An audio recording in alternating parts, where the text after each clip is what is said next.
Hey guys, Dina. I'm back with another episode of Women of Illustration, where we get to talk to amazing female artists from around the world to help you guys figure out how to make money from this whole art thing. Let's get into it. Today we are back with Tatiana Gill, amazing comic book artist for the past 20 years, no big deal or anything, talking about how to self-publish your own comic book. How to self-publish your own comics. Comic time. Self-publish your comics. I've published my own zines, but I think it's very different when you're going ahead and you're creating a story out of images and you're putting all of those beautiful images together in one book. And Tatiana, believe it or not, has done over a 500-page book. So we're going to be able to go ahead and pick her brain and mine on the best ways to go ahead and get your own content out there without having to rely on a publisher to do it for you. We're talking the entire process.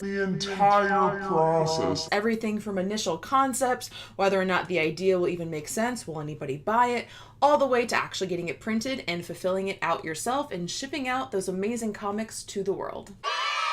Let's get into it. Fade to pink. And we're back with Tatiana Gill talking about a pretty exciting subject, which is how to publish your own comic book. This is actually a question I get a lot, especially when I was teaching over at PNCA for a few semesters. They were like, do I self-publish? Do I have to, do I need to go through a publisher in order to sell my own artwork? Because that's obviously a hard get to do. So have you ever published your own comics before? Yes, I published lots and lots of my own comics, dozens of my own comics. Dozens, I love that. Yes. That's crazy. How long are typically these comic books? Like what's the size ratio? Like, how many pages are there? Like, give me the download. They're anywhere between, I would say, like 25 pages, and then my longest one is 500 pages. Because I did a daily diary comic every day for 500 days. And then I put it into a book, and I didn't think anyone would want to read it, but I've actually gotten some takers, so. That's so fucking cool. I love that. I'm like, I have it here. Show it to me. People have joked that it's my phone book. Oh my God. It's, yeah. Oh. So. It's nuts. Wow. So that's no one expects anyone else to do a comic book of that length. Right. That's such a cool thing to be a part of. Okay, I need to ask you questions about the big comic, because that shit's crazy. So that's what I'm talking about. That's like you're obsessed with my artwork, buy this crazy huge book. Because it's like a coffee table book, right? It's like the kind of book that you show to people when they come over. I definitely have a lot of those kinds of books, especially to my friends that aren't even like artists or creative. They just think it's really fucking cool, which is the majority of the population. Just saying. Okay, so what started that idea of doing the diary comic? That was a combo. A couple of people have done that before me. And I always really admired it. There's Gabrielle Bell, who I mentioned back in episode 1, has done it sometimes. There's been some people that did a much longer, like an artist, James Kochalka, did one every day for like 10 years or something. And then there's this artist, Ben Snakepit, who has done one every day for about 20 years. I mean, and he just does a little, it's like a 3-panel tiny strip, but that was the one that actually inspired me, because in every panel, it seems like he does nothing. Like, especially when he was younger, it was just like, went to the day job, smoked pot, watched television. And it's like that every day for the year, But then just slowly over time, you see these shifts happen, and you see kind of life, happening, and like that, and you can kind of skim the ones that are the same over and over again. But it turns out to like tell this really incredible story of like somebody's life path, So I thought that was pretty cool. And another thing that inspired me was that I had just done these comics about the worst things I'd ever done when I was, so I'm a recovering alcoholic. So I quit drinking. The worst things I ever did while I was in a blackout drunk. And those just set the internet on fire. Like, people were so into that because it was like truly like that tell-all um, you know, horror slash, you know, sort of peering into somebody's life and the stuff that nobody ever talks about. So then I was like, this is so cool. Like, I'm so popular, but I still sort of feel like I'm popular for the stuff I did while I was drinking, which was already a hang up that I had. Like, you know, like, oh, my friends only like me because I'm a fun drunk sort of feeling. Yeah. And so I wanted to prove to myself that like I had something to say, even though all I was doing was going to work, coming home, you know, watching TV basically. So I started just doing it, you know, doing this daily comic, and then just started having a ton of fun, like sort of depicting my emotions or my mood swings and things like that. So it wound up being really fun. Did you know in the beginning of that project that you were going to put it in a book, or did that come? You're just like, oh, I might as well just put this in a book, I guess, because there's so many pages. The latter, yeah. I was just, I was just sort of putting them on my website, and yeah, they were not having that many viewers, and then I just felt like it was almost like an ego thing. Like, I just want to see it in a book. Totally. So I put it in a book, and then actually it hasn't, you know, it's sold pretty well, and considering it's like way more expensive than my other books because it costs more to print. It's sold pretty reasonably, and every time I'm like, are you sure you want to read about 500 pages of my life? Like, there's a lot of, you know, there's a lot of TV watching or whatever. You know, one reviewer commented like, she talks about every meal she eats. You know, I put it all in there. It's like, that's like such a level above like taking pictures of your food and putting it on Instagram. It's like, I'm going to make a comic about what I had for lunch. Yes. And then publish it in a book and try to sell it to you. Like, that's fucking great. Actually, like, to be honest, that's actually a really good idea for a recipe book. Like, you comic how to make a recipe or something like that. Yeah. It's actually part of an anthology last year where local cartoonists each did a recipe. See? Okay. Yeah. See, I knew I wasn't alone. That's so sweet. So let's go backwards. So what was like the first thing you've ever published? How long ago was that? How did that project start? The very first comic book that I self-published was, and this is how it was done back in 1997 when I started doing it, was just going to Kinko's. You'd shrink your pages on a photocopier, tape them or glue stick them to a master piece of paper, photocopy that, fold them in half, and make these little books. And take those books around to record stores, and that was pretty much it. Take them around to record stores, maybe bookstores, and try to sell them there. Were you like binding it yourself with staples, or were you having it? Oh, okay. So like super. Wow. Yeah. Well, Kinko's would staple it, but it was pretty expensive. So yeah, you get a long reach stapler. I have one here. Hold on. Girls prepared to go old school at any moment. I love that. Long reach stapler. I've never seen a long reach stapler before. The zine goes down in there, and you can staple. Yeah.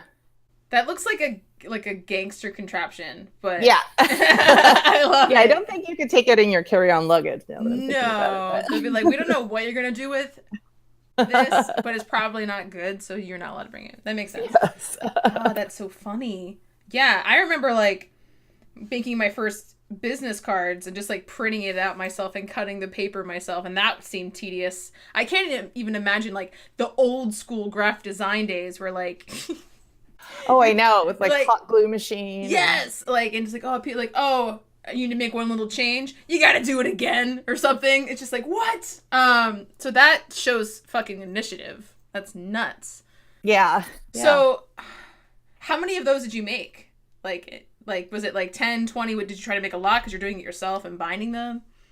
Yeah, I guess I'd probably try to make 100, and it was, I mean, I didn't like it. It was like, oh, this is a big drag. I've seen, like I follow some, you can call people that make zinesters on, I'll follow them on social media. People are still making them, and they're like, I love it. I love the, the process. And I'm like, I do not love it. I'm like, this is boring. So, but yeah, at the time it was the only game in town pretty much if you wanted to get your work out there and you didn't have a publisher. Yeah. What were people's reactions? So you mentioned going like door to door to different comic book stores. Did you have any takers that first round? Oh yeah. Most places would take you. It was consignment, so you had to go back to get your money. They wouldn't buy it, but they put a little, local artist shelf. A lot of them had zine racks, like indie comic book stores and indie record stores, which there were a lot more of then. Mm-hmm. But I still do that with my self-published comics, is take them around to comic stores. They're usually really supportive of local artists, especially like maybe not in a small town, but in Seattle, they have like a local artist section. For sure. Same thing with Portland. We're neighbors. So yeah. And plus like that indie stuff is so hardcore popular, and I don't think it's going to go away anytime soon, because we so value the handmade and, more importantly, the independently made nowadays, because we're all like anti-man and Starbucks, and no offense to Seattle Starbucks. I'm all about the neighborhood coffee houses because I want to support the people. Yes. Yeah. People want to support local businesses and local artists. Yeah. So what do you think your process is for like creating a comic book? Like, how do you get your ideas? What's the brainstorming like?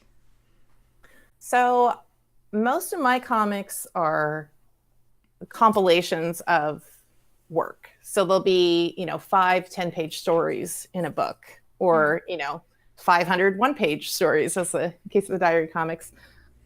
I have done some longer form comic books with a writer. A lot of cartoonists write their own long comics, and I just haven't. Like, that's just hasn't been the way.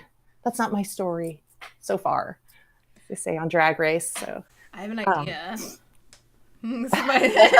Oh no, this sounds like a homework challenge. No, it's actually not a homework challenge. It's a collaboration. So How would you feel if we wrote together like a 10-page, something small, 10-page comic where you did the illustrations, but instead of it being like basic bitch lettering, I put the lettering in there. Oh, that would be like something like that. And like maybe we could do one of those like really funky formats where it's like the super long ones. The only reason I'm obsessed with that because because when you go to like the vintage zine shops and the comic book stores and stuff, I always go for the weird aspect ratios. Okay. And like because there's so many now. It's so popular being an independent artist now, especially in Seattle and Portland. So when you see something that's a little bit weirder, it grabs people's attention, right? Just trying to go against the mold. So I would be super down. I don't know what it would be about, but I like to write. I like to write letters. You like to draw people and all the things. Let's do it together. Yeah. You down? Yes, I am. Time permitting. Yeah. And then we can have that long, skinny comic that fits in people's living rooms. I'm so excited. And what we could do, we could make it be like our first product that we sell at like the Women of Illustration website or something. Oh my gosh. Yeah. Yes. Where it's happening. Yes. When I get done with this productivity challenge that I'm in the middle of, we're going to talk. I'm going to circle back. So by the time we get to our live Q&A after this episode airs, that's when we're going to talk about our comic that we're going to make. Cool. So people, if you want to hear this conversation that me and Tatiana Gill are going to have about our cool comic book that I just decided we're going to do, you have to just give us $1. Just give Women of Illustration just $1. Just $1. This is a lot of work. It's a great show. You support us. You also get early access to all the things, and you get exclusive access to our personalized Q&A live stream. So just a nice little shout out. We're going to do it. We're going to make comic books together. Okay, so aside from that cool idea,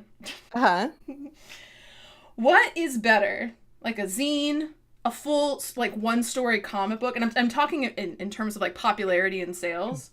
Or does that even matter? Does the format matter? Because, like, when I think of comic book, I think of, like, Marvel comic book. Like, one story, like, 12, 15 pages. Is that the ones that are the most popular, or does it matter anymore? I don't even know. I think it absolutely depends on your venue. That sort of comic you talked about, I think probably is the most universally accessible because, well, even as I'm saying that, I'm like, it's most universally accessible to people who are used to buying comics. Mm-hmm. But you know, when you're breaking the mold, there's a lot of people out there who aren't used to buying comics. I recently sold, you know, one of my feminist comics to a woman because she was just she was at this comic store looking for you know, a pink pussy hat to wear to the Women's March. Mm. And I was like, oh, perhaps you'd be interested in this feminist comic book. And I don't think that she had much experience with comics, but, you know, she was all pushing it. She was riled up for feminist topics and like talking about it, thinking about it. And so then I was like, oh, here you go. And, you know, she bought it. So, and that's a collection of short stories, but all around one theme. Mm. And that's what I tend to do. And my best-selling comic is that same thing, a collection of shorter comics around one theme. From a marketing perspective, do you, and this is from my own experience, like I went ahead, I have this book published, it's over here, like 2 years ago, through Penguin Random House. It's the big awesome book of hand and chalk lettering. It's full of like all these different lettering styles and projects, and like this is like not even my style anymore, but it just comes with all this cool stuff. And it has like picture by picture instructions on how to create the project. It's really cool. But I got totally fucked on how much money I made off of it. It was a down payment. I don't get royalties of any kind. It was more of like a Penguin Random House. Yeah. I just said yes to whatever. And it was the most amount of money I'd ever made from a project, which I think blinded me. So it was that motivated me to create the Lettering Adventures zine series, where these were printed, and they're these little tiny, like 20-page books, each with a different style and a tutorial. And I thought this was not only a better idea because A, I get all the fucking money, but also, instead of me being able to only charge $30 for a bunch of different comics, now I can sell them individually for $14. Okay. So it's like, I'm just like showing, I'm just doing the thing. Like I made a thing. So have you ever thought about making like a collect them all type of thing, or have you made that before? No, and that's a really cool idea. Yeah. Yeah. All right. Maybe that's what we'll do. Instead of making one big story, we'll make like a 3-part or something. I'm trying to think like 3 or 5-part series or something that's like 12 pages. Because it's like, it's cool to, like, I think of it like that's how comics are, right? Like there's a story, it's 20, 30 pages, and then it ends in a cliffhanger, just like a TV show, and then you want to see what's going to happen next. So I've always wanted to make that kind of content, but because I've been so obsessed with just creating content around educational for illustration, I never really got the opportunity to do that in a format that's just purely fiction or just storytelling. So I think that might be really cool. For people out there who want to make their own comics, do you think that's a good way to go, or do you think they should just do whatever's the easiest to get themselves out there? I would say to start out, do what calls to you and what's easiest to get the ball rolling and to have something. Like, yeah. I think it's great to have something because you can hand that to people or show it to people, you know.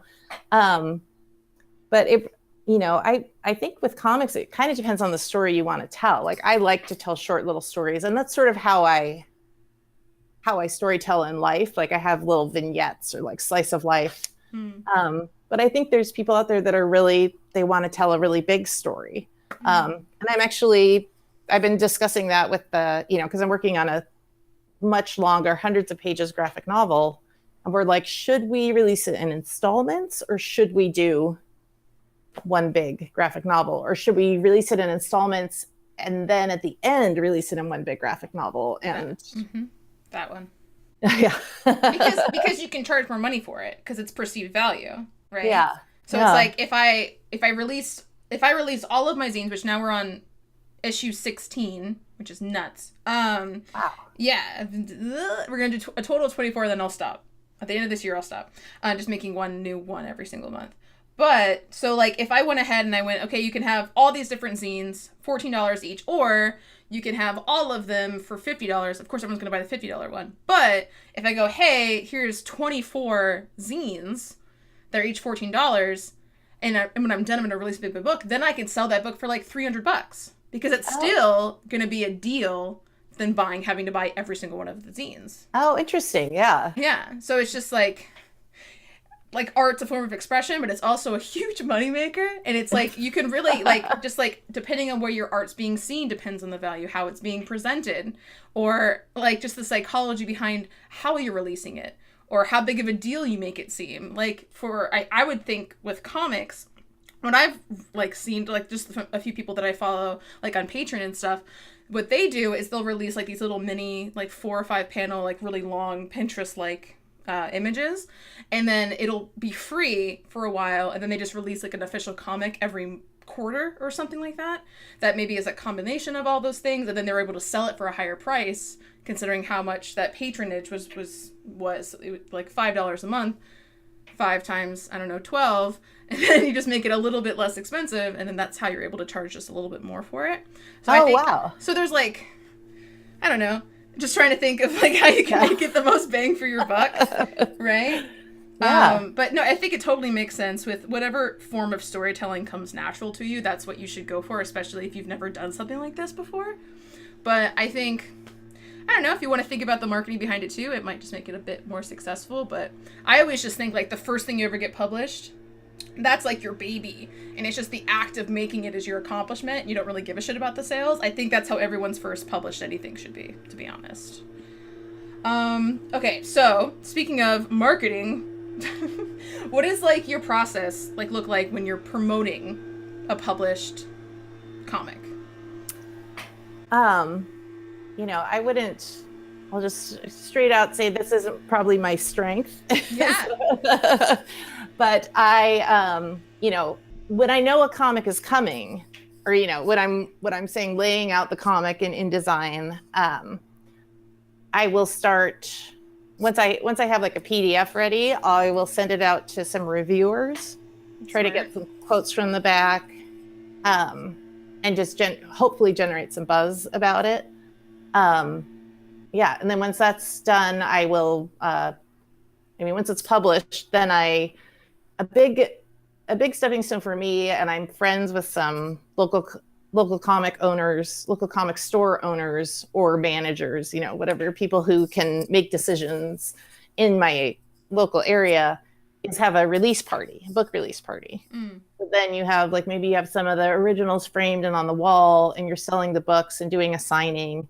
And then I try to do signings around town, any comic store that will have me be like, hey, just selling the books, selling my other books, signing them, drawing in them. And that's a good way. Just people that are in the store anyway will be like, oh, what's this? Oh, I've never heard of you, but I'll check it out.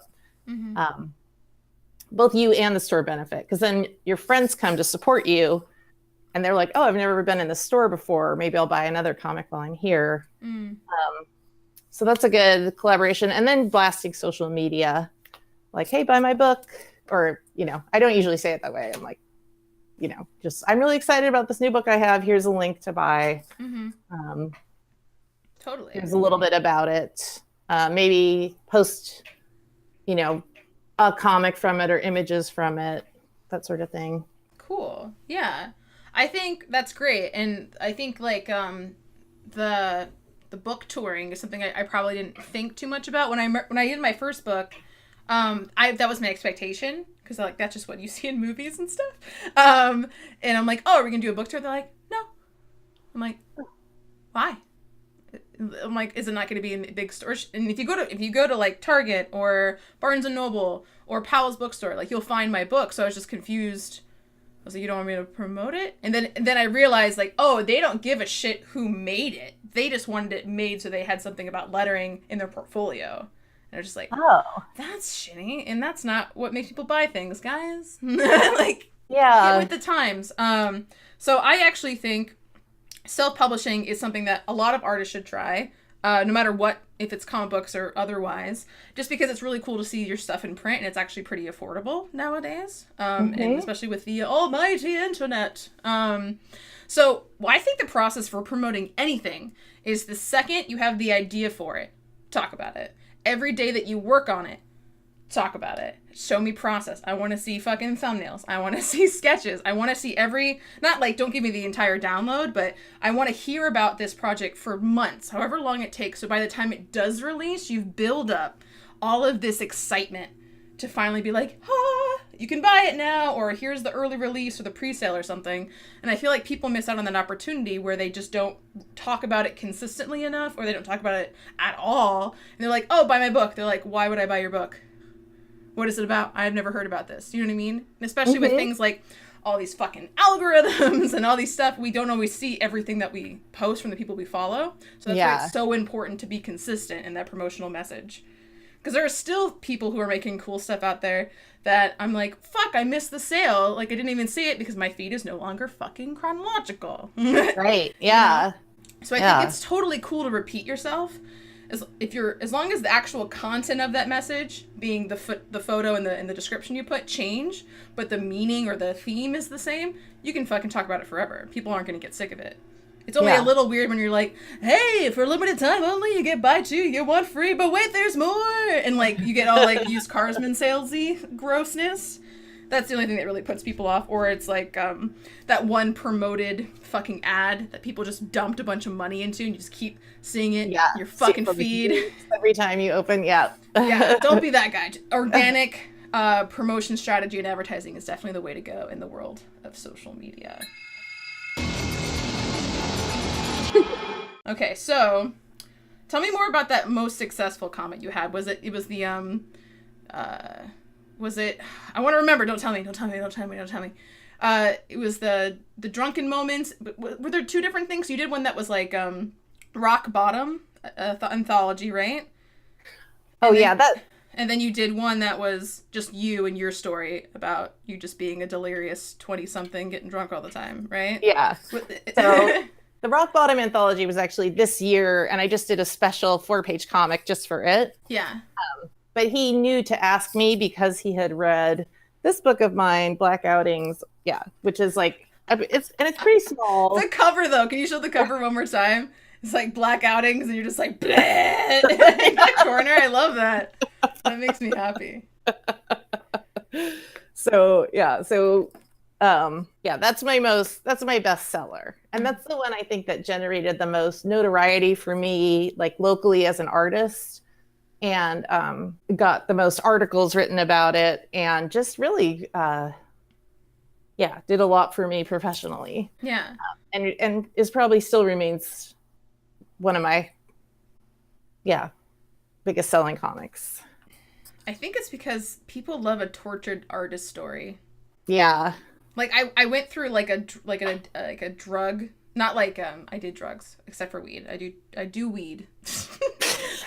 I sound like my mom when I say that. Did you do the weeds today, Gina? It's like, first of all, it's not plural, and I didn't fuck the weed bud, Mom. I inhaled it, and it was beautiful. But I was like on an addicted series kick, so I was like rewatching Nurse Jackie. I was rewatching like just weeds, even though there's not really addiction too much in that story, except for the mom, not the main mom, but the other mom that's really annoying. Oh, yeah. And then there's a couple other I can't think off the top of my head, but I just think there's something that I think is so relatable with addiction, because whether or not you've experienced it with alcohol or a serious drug, sometimes it's fucking like food, social media, you're addicted to being lazy, you're addicted to sex, you're addicted to attention. Like there's so many other things that you can get addicted to that doesn't get talked about. So I think it's that relatability factor is why those things are so hard-hitting, and they're dramatic, which makes them interesting. So it's like you get the best of both worlds. Yeah. So you could almost take that combination and just be like, okay, that worked before. What's something else that's dramatic and relatable that would be buzzworthy like that comic, right? Why do you think it got picked up so much? Like, what was the process of it like being blogged about and talked about and helped to the kind of helping you rise to the top in your career? Well, I think there are a number of factors. One is the subject matter is pretty relatable, even if it's not you, it's someone you know, kind of thing. It's a lot of Black humor. I'm kind of laughing about it because, I'm like safe on shore now, looking back, going, I wasn't taking it very seriously at the time either. So the whole thing is a little bit clownish, where it's like, oh my gosh, can you believe I did this? But it's tackling this really serious, heavy subject matter, but it's not going about it, I guess, in the preachiest, in a super preachy way. I get that. So it's a little bit more accessible that way. And interestingly, it's like the worst drawing, technically speaking, that I've done and published, because it was like I was puking it out. Like I had all this stuff inside me. I was ashamed of it. I had told some people, but I wasn't really out of the closet about, like, because people would be like, why'd you stop drinking? Like, I don't get it. And I'd be like, well, it just got a little dark. I don't know what to say. Like, am I really going to detail to you everything? Like, there's no time. I'm one of those weird people. If you ask me how I'm doing, I'm actually going to tell you. Because people, I don't know, it really puts people off guard. So I would say if anyone ever asks you about like a serious subject, like if someone's like, oh, sexism, blah, blah, blah, the Me Too movement, and blah, blah, and then I'll just be like, have you ever been? I'm like, yep, I've actually been raped a few times in my life. I got sexually assaulted as soon as last year in public, and no one did anything about it. And I don't mind talking about these kinds of things because it's fucking important. And if it's like you're the kind of person who didn't really want that answer, or you wanted like a simple answer, you're probably not gonna fucking ask that stupid fucking question again. All right? So don't fucking act like you're all deep in shit. Just fucking I'm gonna keep cursing. Like, just be real. Like, my parents are watching this like, what? Keep it in there. And then as someone who has a parent that's an alcoholic, like, I wish people would talk about that kind of stuff more, because it's so heartbreaking, but it's still in the closet in a way, which I find very weird. Because when you're 21, you can drink, and there's even more so like people that are 18 and alcoholics. Like, there's obviously a problem. It's a fucking epidemic of sorts, to a point where like it's that whole like same thing about how cigarettes got popular. It's like, oh, it's cool and everyone's doing it, and it's just such a big part of our culture. Like, me and my boyfriend both have a hard time trying to figure out what we're going to do that doesn't involve just going out to a restaurant or getting drunk with friends. Like, what else is there to do? So it's like it's like a staple of society, but like, don't do it too much or you might be an asshole and burn all your fucking shit in your life and your friendships and your fucking everything. But drink responsibly. But we don't actually want you to drink responsibly because we like the money. Thanks. It's so fucking annoying. So I definitely applaud you for being able to talk about that kind of thing. And I think that's a big proof behind art as a message versus a visual, right? Like, I've seen tons of people who do stick figures, but their story and their messaging is good that it doesn't fucking matter. Yeah, totally. Yeah. And I tell my students that, and we're like, I can't draw. And I'm like, you don't have to draw as long as you can draw stick figures and you have something to say. Yeah. And I'm like starting to get over my own lack of ability, because I got lettering down. I'm good. So good. Thank you. But I'm starting to dabble more in illustration, and I myself am having a hard time showing that to people because my illustration's very cartoony. It's very like Mickey Mouse arms and gloves and like really simple line weights, and it's not, realistic whatsoever. It looks like enamel pins. That's actually what I study a lot, because I just love enamel pin design because it's so simple. Yeah. And people keep coming up to me like, oh, this is like, what, like, I'm obsessed with this. Like, I want you to do more of this, or like, this is such a good story, or like, oh, I really like the perspective of this, or something. And I'm like trying to like take my own fucking advice and like, break outside my comfort zone and try new things, even if I don't think it's up to par with all the other people in my feed. And I think that's a big part of the issue. Because if I just switch the people I follow, then boom, that social anxiety has just disappeared. It's weird. I'm in control of how I feel and what I look at. So why haven't I fixed that problem yet? I don't know. I'm talking to myself. It's weird. But I do think like that's so cool that you were able to take your own perspective, something that was traumatic, essentially for you and the people around you, and were able to make art out of it. And as we know, historically, that's how we make good art. Yeah, and I think that's what grabs people about it, is they're like, oh, this is like raw and real, and the artist is clearly feeling something, and now I'm feeling something, and like, yeah. It's so important. So for everyone watching this, I know we're like rambling a little bit, but it's important. So I know it's really hard to talk about a lot of these subjects, but whatever you want to make, drama and relatability are a crazy combination of things to put into your own art. But especially if you're doing comics, like, don't be afraid to go there, right? If I can't tell you how excited I am that people are just talking about depression more through art.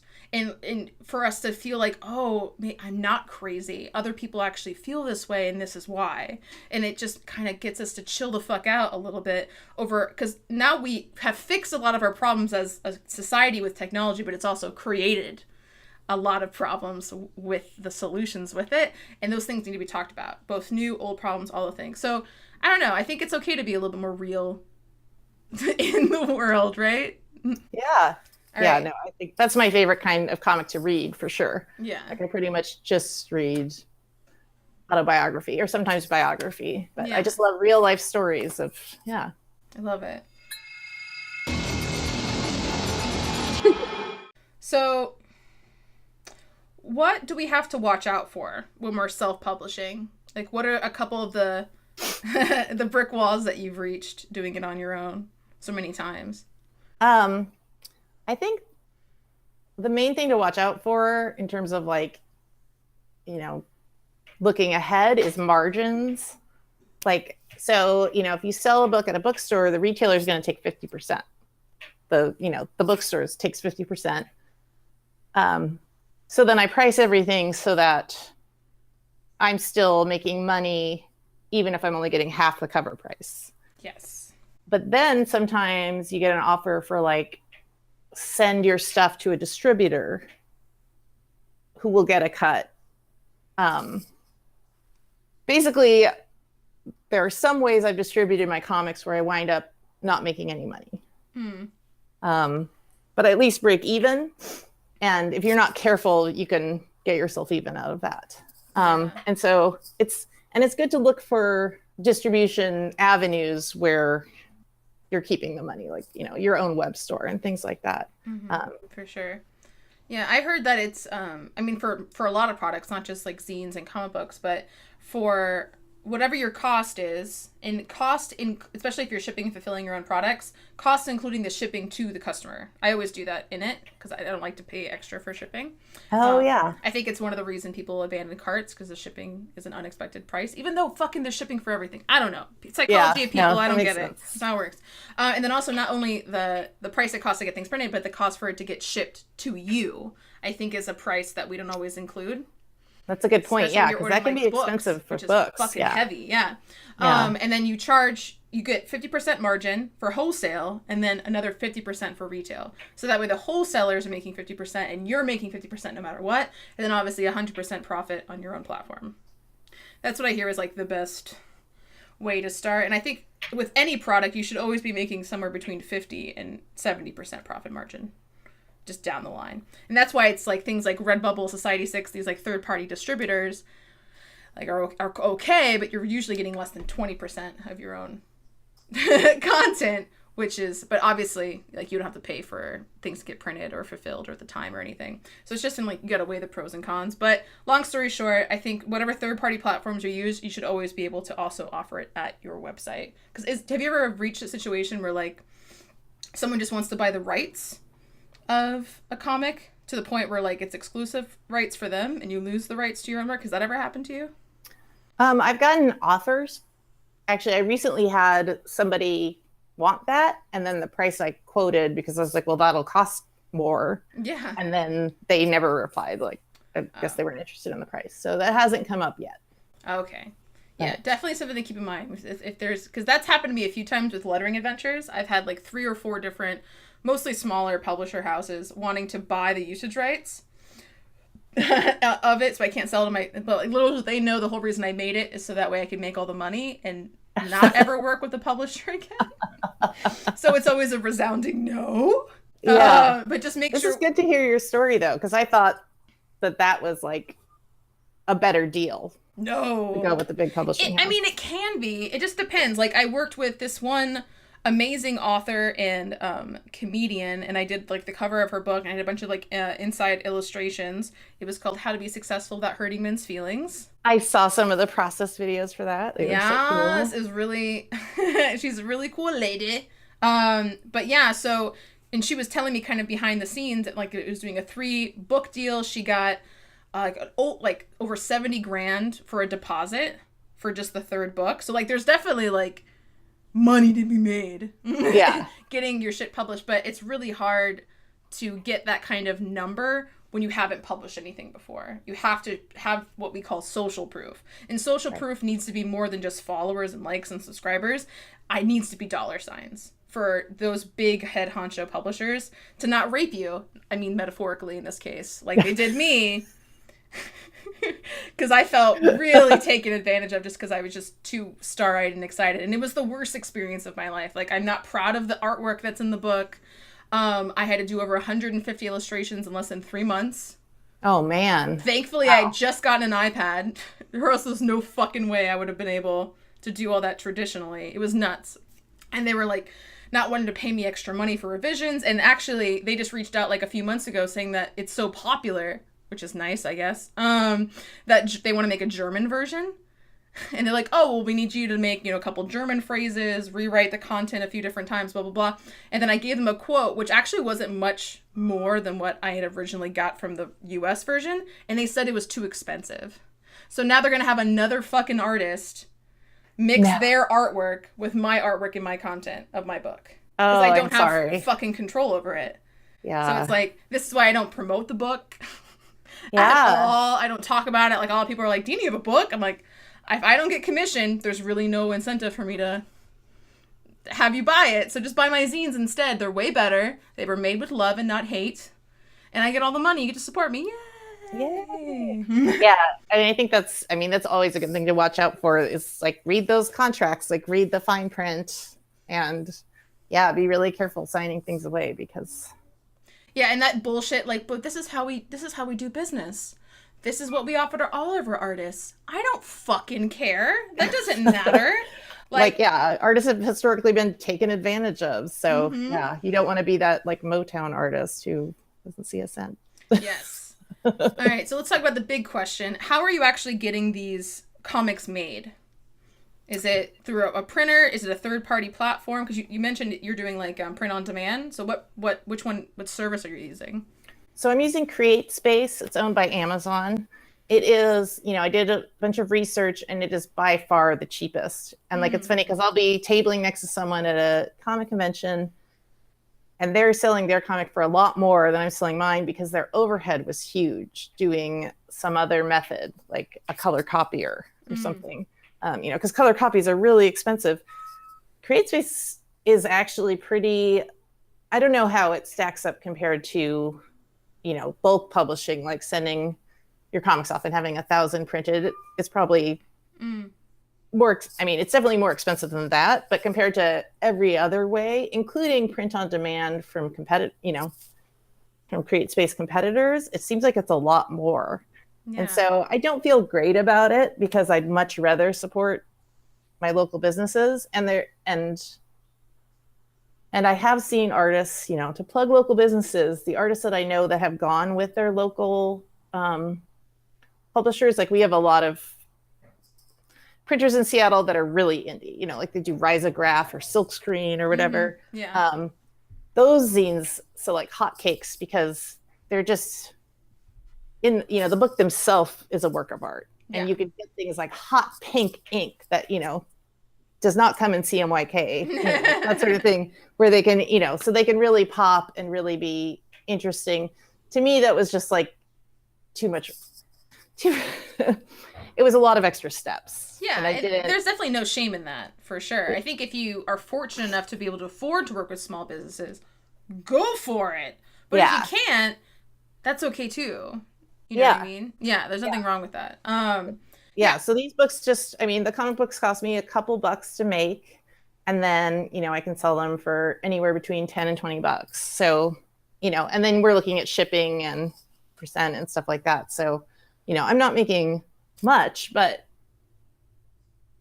I'm getting my work out there and people are like, Oh, wow. You have a bunch of books out. You must be like a really serious big deal artist. Find it, I am a big deal artist. Yeah. Thank you. Thank you. Yes, I am. Right? Yeah, like, so for my zines, and some people might be like, wait, she has printed versions of her zines. I don't anymore because they were too expensive. Yeah. Yes. I eventually, once the series is over, because I ended up changing, I changed the format. Now people just get the step-by-steps on how to draw a new style. They don't get the tutorial anymore because I decided to make video tutorials because that makes more sense than like seeing pictures on a printed piece of paper. It didn't make a lot of... right? When I was getting my zines printed, I was using something called Blurb, which is nice because it's also print on demand. And then you can also get a bunch of fucking things printed if you want to, and they discount it depending, obviously, on how many you buy.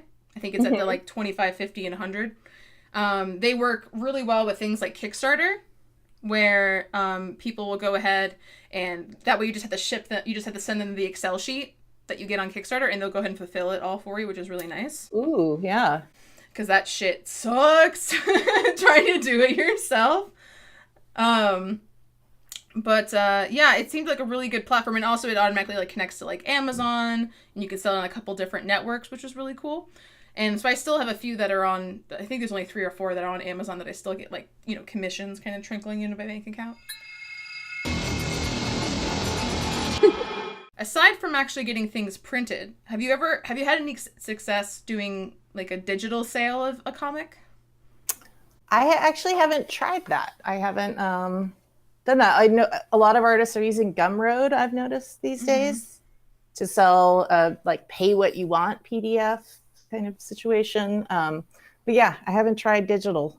So yeah, I mean, I think definitely one for the to-do list. Yeah, what you could do is you could do like a gated, because I think comic books are best when you scroll them when they're digital versus like changing the page. Obviously it's a PDF, you have to scroll through the PDF, so that would be fine. But I really like, I don't know, like Loading Artist. Are you familiar with that guy? Super awesome.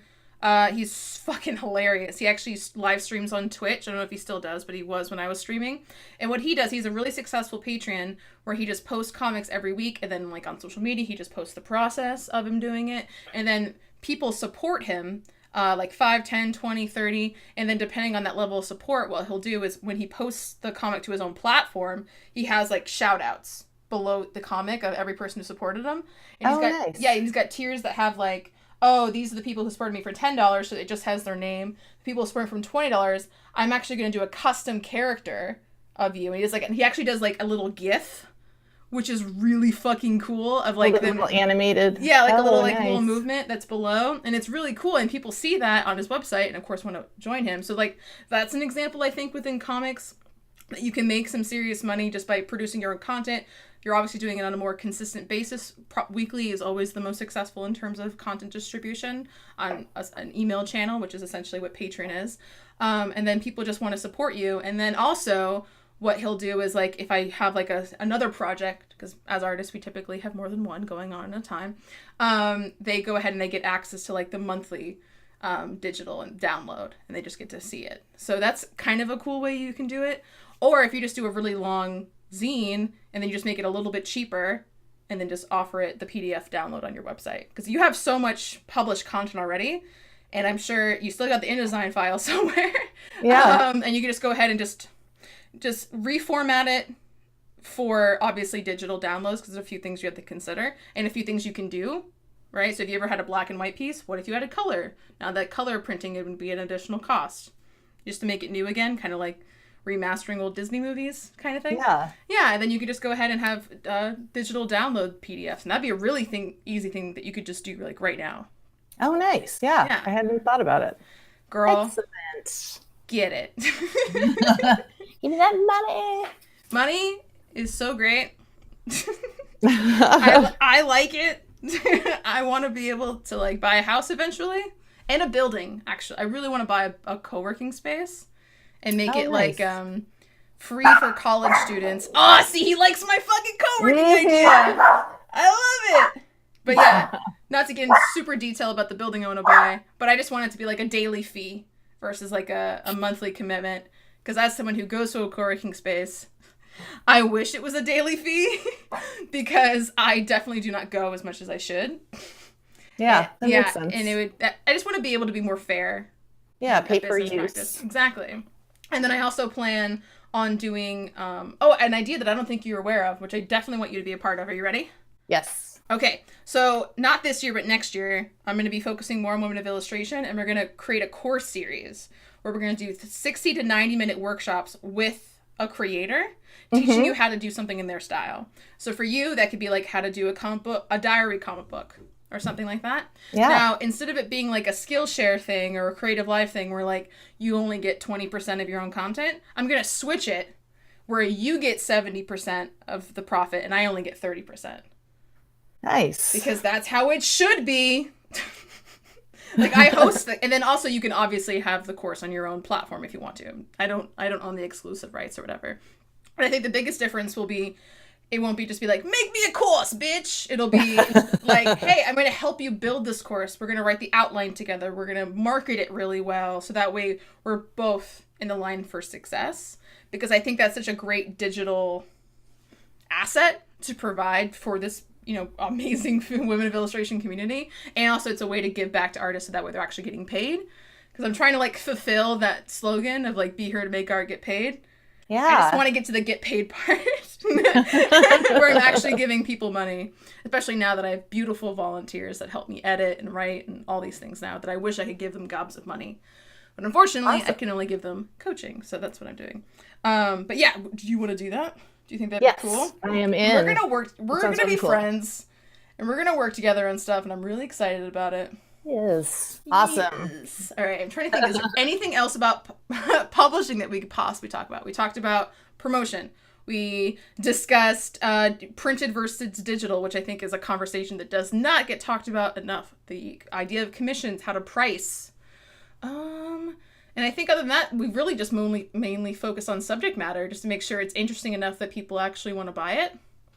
Yeah. Mm-hmm. Oh, yeah. I think one thing we were talking about is like generating ideas, but I guess we kind of covered that in just talking about like real life and the drama and relatability and things like that. Yeah, I've been talking a lot lately as like a final note before we wrap up our 3-part series with Tatiana, that it's all about beta testing, right? Like how we're saying like, hey, that promotional strategy, talk about it as you work on it. If you're talking about it and people aren't giving a shit, that's a red flag. Right? Or just like when you're posting things on social media and it's not getting a lot of likes, keep in mind, yes, that's not the best beta test because you could get a shit ton of likes, but that doesn't mean people are going to add to cart. So that's why I think things like, okay, if you've never published something before, go ahead and do a digital one. Costs no money, you get all the money. See how that goes. Okay, it's successful, then maybe turn it into a printed one. Or once you've done your printed version of your digital comic book, maybe then you go ahead and print it on your own using a third-party distributor, right? And then, just baby steps. Just don't think that you need to have all your shit together the very first time you make something. I think that's what bottlenecks a lot of designers are like, oh, I want to have the letterpress cover with the gold foil, and I want it to be full color, and I want it to be this many pages, and they think bigger, like their eyes are bigger than their budget, right? Yes. And you're going to fail because you're thinking too much about that presentation that's been instilled in you, that whole like quality in like school and online. But to me, it's the opposite. I actually think it's quantity. Like, get your shit out there. And if people don't like it, fuck it. But then sell more of what works. You have more things to choose from if you worked on 6 projects in a year versus you were just so anal and in perfectionist mode that you only got two comics done. You know what I mean? That's where I really think the good ideas come from, because then you're training your creativity like a muscle. And when you're using that muscle a lot, it works in your favor. And you don't have to worry about burning out as much. And you don't have to worry about like staring at a blank canvas for 3 weeks and not being able to come up with any good ideas. And obviously there's work-life balance and all the other stuff. I'm not saying be a robot, but I think it's just make a lot of shit, see what sticks. Yeah. Main thing. Makes sense. Yeah. Spaghetti on the wall. Yeah. Exactly. Is it done?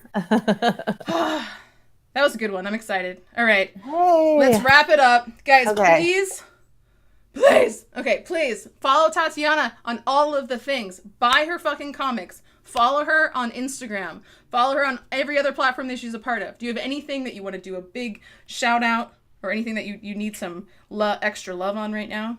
I'm like thinking through my projects. Just, check out my website, tatianagill.com. And come Instagram, Twitter, Facebook, all that good stuff. Yeah, buy her blackout Patreon. thing. Yeah.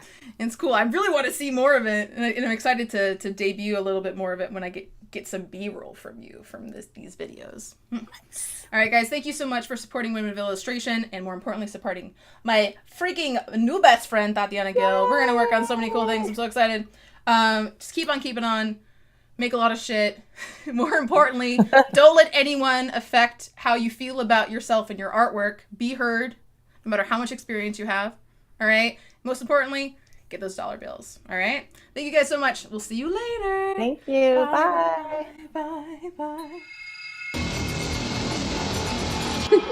Yes! Episode was amazing. Tatiana Gill, you will be missed. As always, if you guys are digging this content, please subscribe to my channel! We have been officially monetized. That's right, if you saw an ad at the beginning of this episode, I could have gotten paid for that. A couple cents even. So you guys are definitely helping me out by hitting that subscribe button and the bell icon so you guys can go ahead and get notified of every single new video that we put out on this channel, whether or not it's for Women of Illustration or for my own educational content.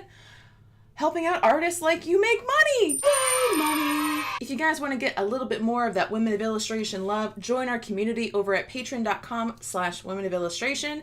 Hit that follow button and you get access to every new episode as it comes live.